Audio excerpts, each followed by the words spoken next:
Hello, I wanted to share with you a lovely story today called The Empty Stocking by Richard Curtis. Here's the book. Here we go.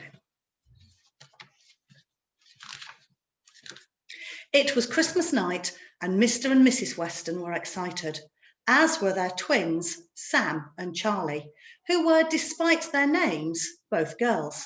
Sam was Samantha and Charlie was Charlotte, but they were never called those names. They were always called Sam and Charlie. They were also always twins, both having been born on June the 21st, Midsummer's Day, 7 years before. But their birthday was not the only thing about them that was the same. They also looked exactly the same. Although, of course, the people who really loved them could completely see the difference. Sam always wore her hair in pretty plaits, and Charlie had a little scar on her cheek in the shape of a fork. There's Sam. And there's Charlie.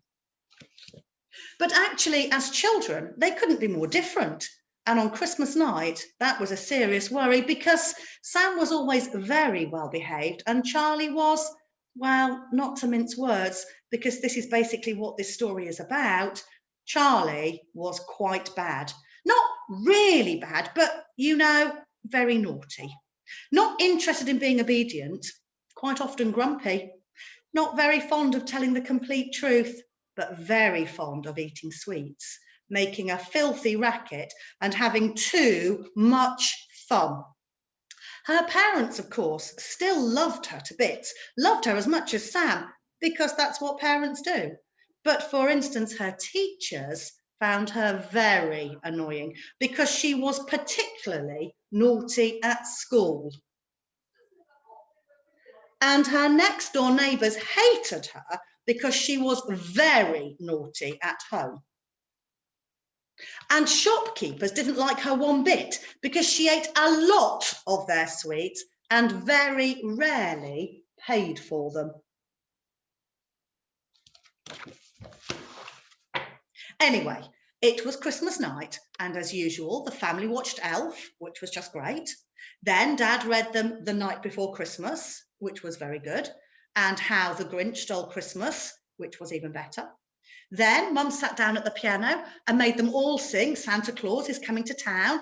And as always, when they got to the bit about Santa knowing whether you'd been good or bad, everybody couldn't help looking for just a moment in Charlie's direction, because this was a worry. There was no way Santa wouldn't know what Charlie had been up to this year. But as usual, when it got late, the children put out their stockings at the end of their beds and left a mince pie, a tangerine, and a glass of port for Santa by the chimney, and then headed off, very excited, to bed. And Charlie said to her dad, "Daddy, do you think Santa will bring me anything this year?" And her dad said, "Yes, of course he will, my darling." But there's no denying it, he was a little bit worried because this really had been Charlie's naughtiest year yet, what with the whole eating a box of chocolates incident and the glue in the DVD and the ice cream down the back of the teacher's dress moment and the worse things. Then Mum and Dad went upstairs to bed pretty early too, because they'd heard a story about a mum and dad who had stayed up late and actually bumped into Santa Claus on the stairs.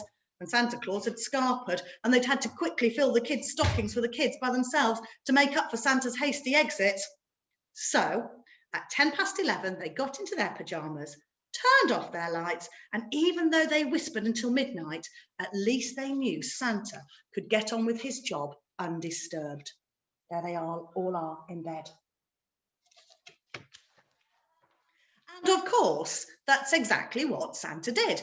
At about 1:15 in the morning, he arrived in England from Spain in a very good mood because he was getting quite near home.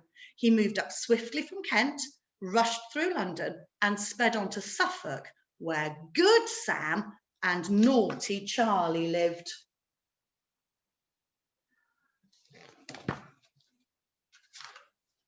He landed in the garden, placed the hungry reindeer near a tasty hedge, By the way, look out for that next year. If you've got a garden, you'll normally find a little bit of it that's been mightily munched on Christmas morning and then headed down the chimney into the living room.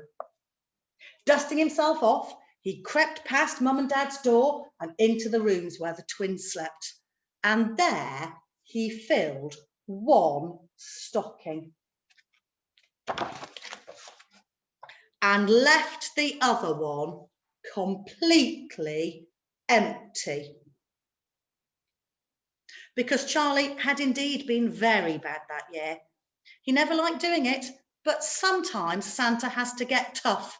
And this year, in Charlie and Sam's room, was one of those get tough times.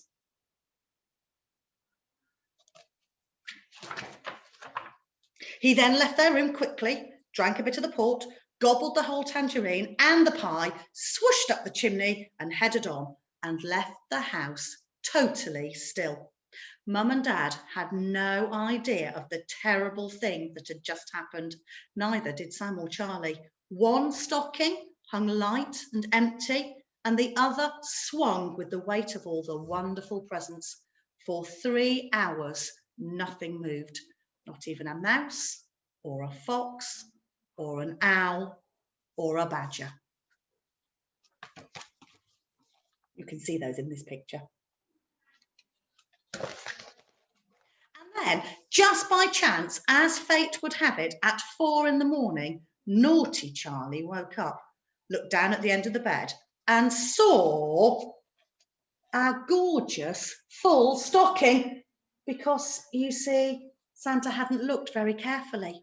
And when Charlie and Sam were sleeping, you couldn't see Sam's plaits and you couldn't see the scar on Charlie's cheek. So they looked exactly and completely and utterly the same, with disastrous results. Charlie was thrilled about the stocking, and because she was quite naughty, she decided that she would go and sneak a peek at all her presents before everyone else woke up.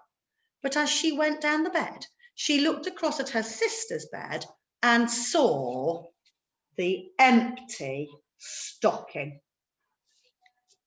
And she stopped dead. And she just sat there and thought very hard with a big frown.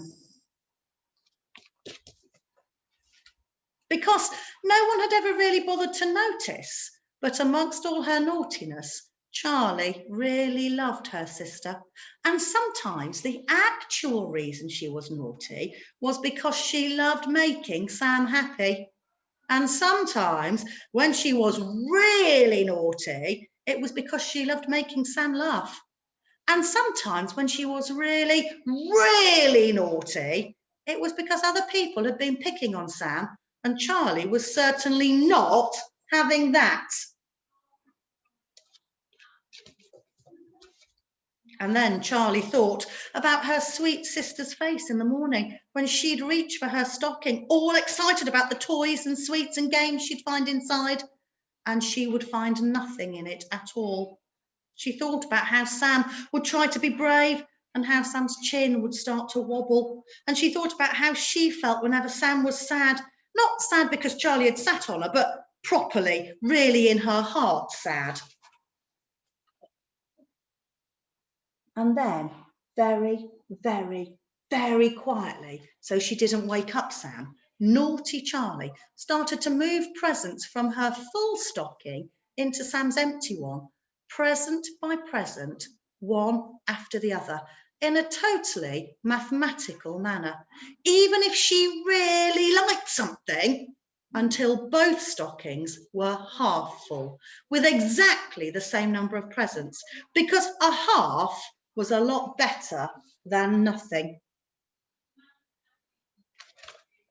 And when she'd made sure that each stocking was the same, Charlie breathed a sigh of relief and went back to her bed and went to sleep.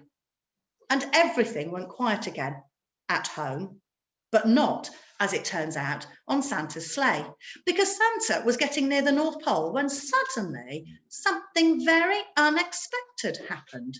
A light started to flash on his good badometer, the machine that told him which children had been good and which had been bad. And Santa looked very surprised indeed, because this had never happened before. There had been a last-minute change. 45 minutes later, a very exhausted, fat old man with a beard landed on a lawn in Suffolk with a very munched hedge. And a minute later, he was on the stairs again, creeping towards the twins' room.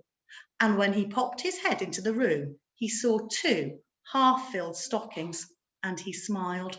And then, swiftly, because it was getting very close to the time that children start to wake up, he filled up both stockings to the brim and crept back down the stairs.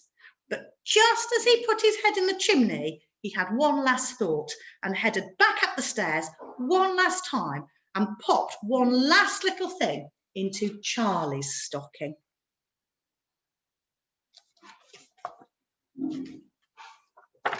"5 minutes later, Santa flew away in the highest of spirits, and indeed, just like he used to in the old days, he hollered for all to hear, 'Happy Christmas to all, and to all a good night,' which actually woke up good Sam, who looked down at her bed and saw a completely full stocking, just as she'd expected. Then she looked across at naughty Charlie's bed, a little bit worried, but she saw, thank heavens, that her sister's stocking was completely full as well. She woke Charlie, who for some reason that Sam could never explain, looked very shocked indeed by their 2 full stockings. "I suppose," Sam said later to her mum, "it must be because Charlie didn't expect to get any presents at all this year." Then Sam and Charlie both rushed into Mum and Dad's room and opened all their presents one after another, and everyone was very happy indeed. But when the stockings were completely empty, Charlie happened to put her hand in just one more time, just to check. And she was surprised to find a small, bright badge that looked a bit like Rudolph's nose. She never showed it to anyone because she was a bit embarrassed about it, but she always kept it because secretly she was very proud of it. And secretly, although she knew she was sometimes very naughty indeed, she also thought it might be true. It just said 2 words: good girl. And there are all the beautiful presents at the end of the book. I hope you really enjoyed that story called The Empty Stocking, and I really hope that you don't get an empty stocking this Christmas.